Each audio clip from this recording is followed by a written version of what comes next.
From the headquarters of Telesur English in Quito, Ecuador, I'm Carla Gonzalez, and this is From the South.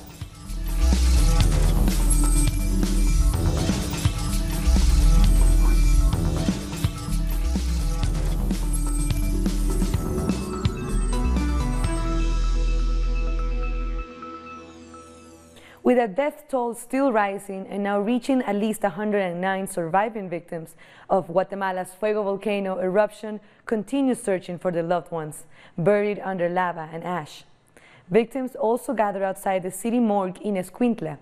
Coffins were stacked around the morgue as families waited for the remains of the victims killed in the disaster to be identified. According to the National Institute of Forensic Sciences, only 28 bodies have been identified so far. The disaster management agency CONRED announced on Thursday they were officially suspending the search for bodies due to unfavorable weather conditions and the large amount of high-temperature sediments in the eruption area. CONRED also explained they've passed the 72-hour time period stipulated for surges according to international disaster recovery protocols. Mi nietecito de 17. I lost my grandchildren who were 17, 19, and 22, and my 38-year-old daughter. And it's something that maybe you see me smiling, but inside I'm in a lot of pain, because I'm not going to walk around all bitter. Some people around here see me and say, this guy doesn't feel anything, he's just smiling. But no, only I know who I am inside. And I'm in a lot of pain for having lost my family. This is an immense tragedy, because it's not only about the number of the victims, but it's about the long-term period of recovery for those affected. More than 1 million are affected by the eruption, and many of them lost everything, lost their livelihood especially. So our commitment is to support those people for the next future to recover their activities, their normal life. These are the typical consequences. Meanwhile, over 120 people have been evacuated from a rural area in Guatemala near the volcano following its catastrophic eruption. The residents were relocated in shelters. This camp is located in the agrarian community of La Lucerna, in the municipality of Tiquizate, about 20 kilometers away from the fire volcano. This camp was opened by the community. It was registered by the government only a few days ago, because they had to follow some bureaucratic procedures first. But these people are not here to follow procedures, they are here to save their lives. The refugees are part of the community 15 de Octubre, La Trinidad. These community members say they ran for their lives after the eruption, without any help from authorities. On Sunday, the volcano started to erupt and our community was affected by the toxic sulfur gases. We had to evacuate the area by ourselves because there wasn't any government institution to help us. 120 people were evacuated to another shelter in the municipality of Parlin Escuintla after search and rescue operations were cancelled in Ground Zero.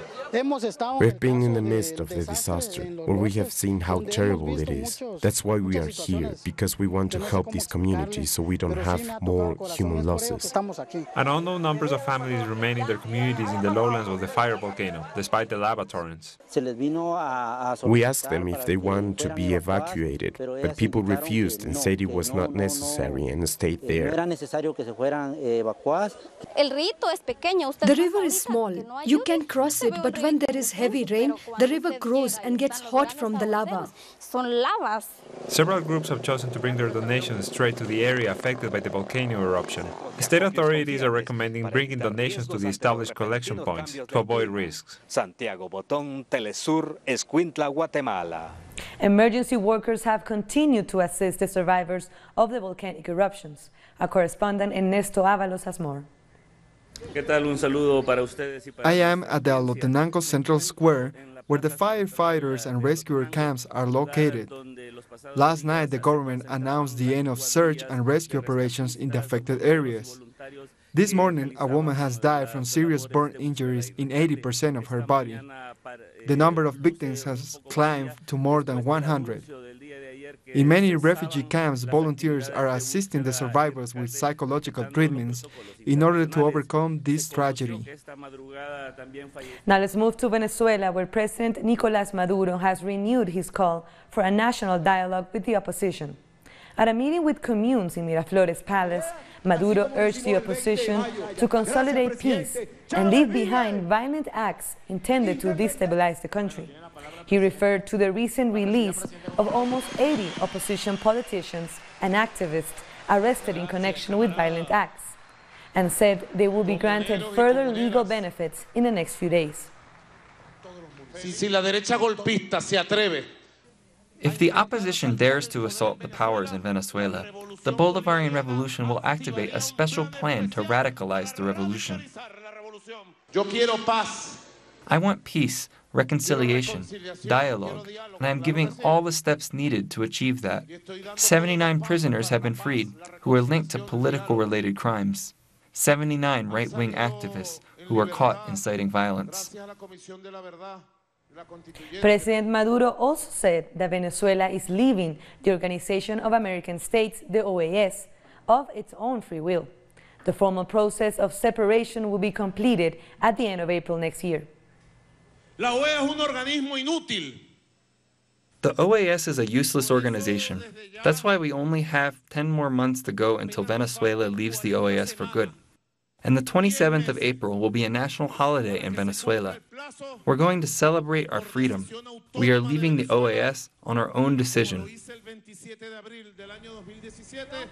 The Commission for Truth, Peace and Justice of Venezuela presented a report on the legal benefits granted to those facing trial for their involvement in political violence between 2014 and 2017.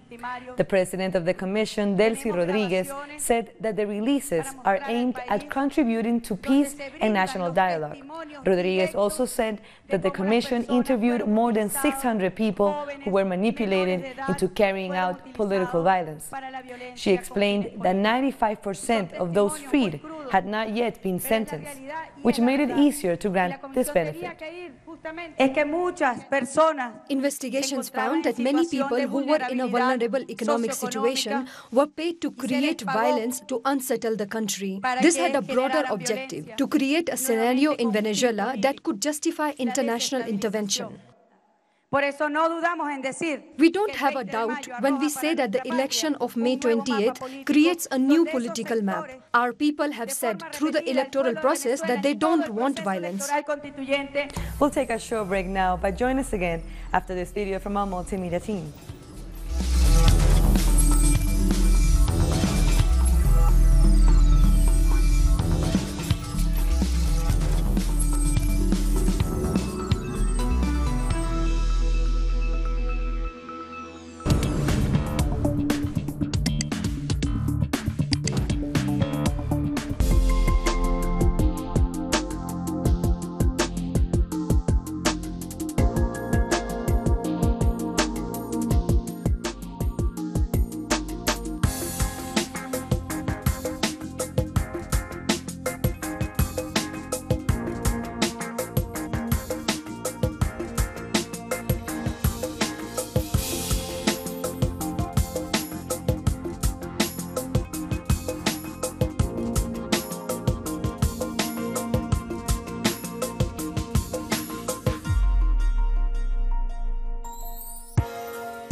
With just a week and a half until the second round of Colombian presidential election, conservative candidate Iván Duque continues to campaign as he leads in the polls.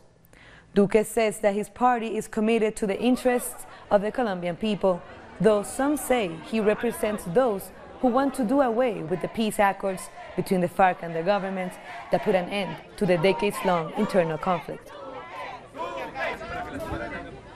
Meanwhile, presidential hopeful Gustavo Petro announced a new coalition for peace on Wednesday. This alliance is made up of a number of political parties and organizations that seeks to put a stop to those who stand opposed to the peace and reconciliation process. Petro said that the Senate is greatly represented within his coalition and that with them, peace can be achieved through the approval of crucial bills to guarantee peace and progress in Colombia. The Brazilian homeless workers movement showed their rejection of what they say is the persecution of social leader Guillermo Boulos. Boulos is a pre-candidate for the PSOL party and has been active in seeking justice for Mariel Franco.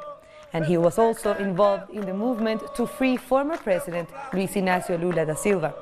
Boulos was summoned by the federal police regarding the social movement's action to occupy the flat that was behind Lula's 12-year conviction. The Workers' Party and Lula's defense say that Lula has been convicted without evidence and also unjustly detained after a second instance conviction.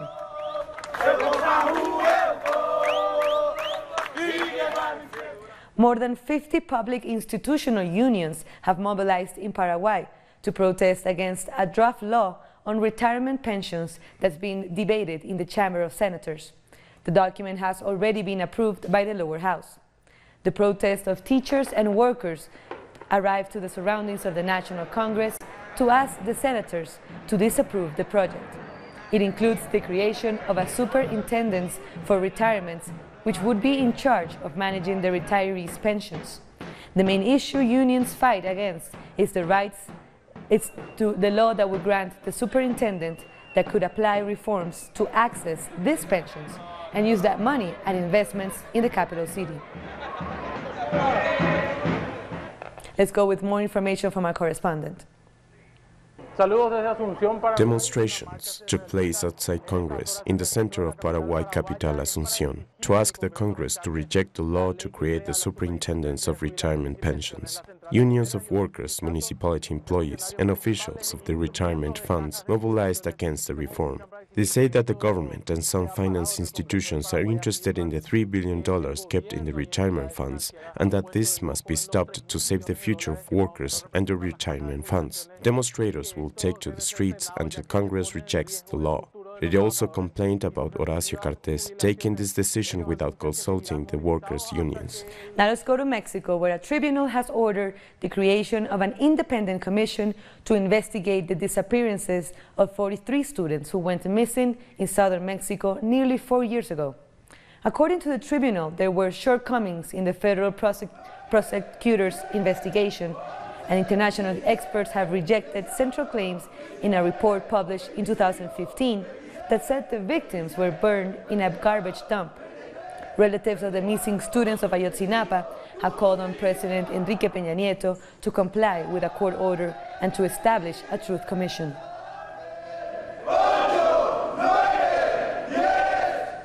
University students in Bolivia have rejected the government's invitation to negotiate their demands for higher budgets for the El Alto Public University. In order to start a dialogue with the government, the students have set new conditions.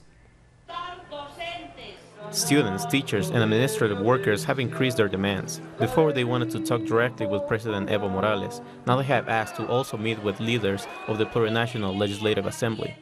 The meeting will include the presidents of the Senate, of the Chamber of Deputies, and of the Assembly. We ratify our demands for the removal of the Interior Minister, Carlos Romero, the Finance Minister, Luis Alberto Sanchez, and Deputy Minister of Finance, Jaime Durán. On May 24, a student died after being shot by a policeman who was later arrested. The chiefs of police have been asked to resign following the incident. In Bolivia, citizens are to be respected. This is why we want the police high command to resign. Another demand is a change to the tax distribution law, which according to authorities is highly complicated because the changes must be negotiated with every sector who benefits from it. We have the support of our colleagues and universities, and we thank them for that. Another great ally has been the Board of Neighbors, which has stood with us in many different places. The government has insisted on a dialogue, which was started by social organizations in El Al, but were rejected by the university group. They must act responsibly and take the road towards honest dialogue, without conditions. We have already said that the President will join the dialogue once accords are established, in order to ratify them. It's been 2 weeks since the conflict started, taking the form of protests and road blockades. Since the last week, picket lines have been set with 20 protesters starting a hunger strike. Argentina and the International Monetary Fund, or IMF, have agreed a loan of $50 billion over a 3-year period. The agreement is subject to approval by the IMF board, but its director, Christine Lagarde, has already congratulated the Argentinian government. She said the plan is owned and designed by the government and is aimed at strengthening the country's economy. Argentina's President Mauricio Macri requested the IMF assistance last month after its currency plunged as investors withdrew from emerging markets. Macri's announcement triggered weeks of protests against this deal. We have agreed on a standby access. The amount of 50 billion. This is 11 times greater than Argentina's quota, which is reflective of the support of the international community for Argentina. It is very good news. The integration of Argentina to the world, which allows us to have this level of support. Despite low public investment in Panama, the IMF has recommended cuts in the budget for social development, which has driven the country's growth in recent years. Some economists say this will hurt the majority of the population, and especially the poor. These are the buildings presented on the front pages of magazines as the image of Panama's economic growth. In order to maintain that image, the International Monetary Fund has recommended to reduce budgets for social development. These recommendations of cuts in the budgets for social attention and services is nothing but a capitalist plan to reduce the quality of life that the people of the world deserve. In Panama's case, these adjustments must not take place, and our organizations will fight them. According to the Economic Council for Latin America and the Caribbean, only 7.4% of Panama's GDP is invested in social development. It's one of the lowest in the region.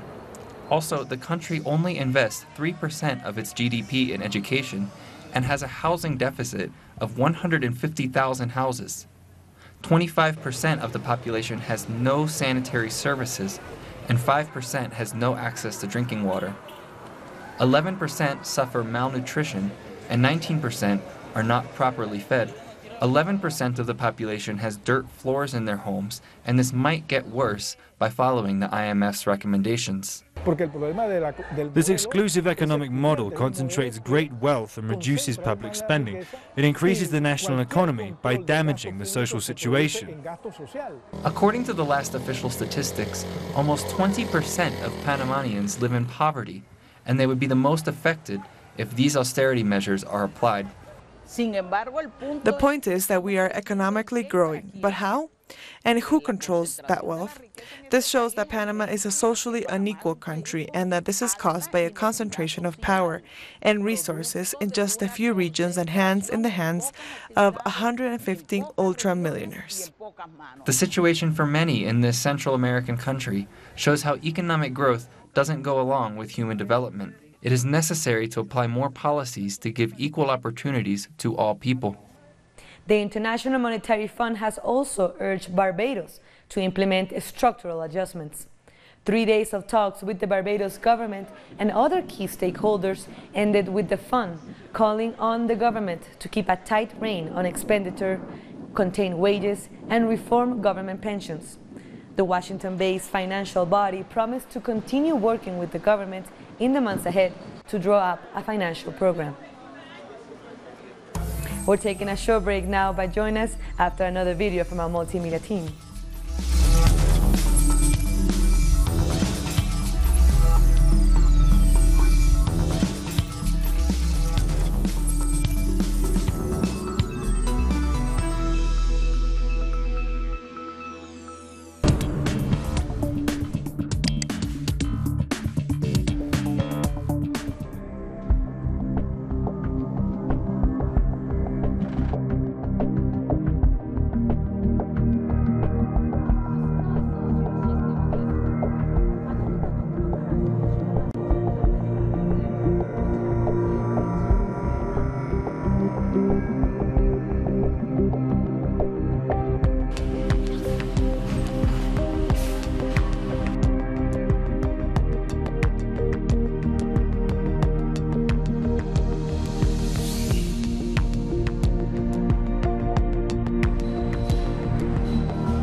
Welcome back. Hundreds of people have marched in Canada's Quebec City to protest against the G7 summit that is beginning there. The demonstrators say the leaders of the world's richest countries have ignored the interest of the common people. They called on the leaders to pay attention to climate change and question the amount of money being spent on the US military. They also demanded an end to wars worldwide.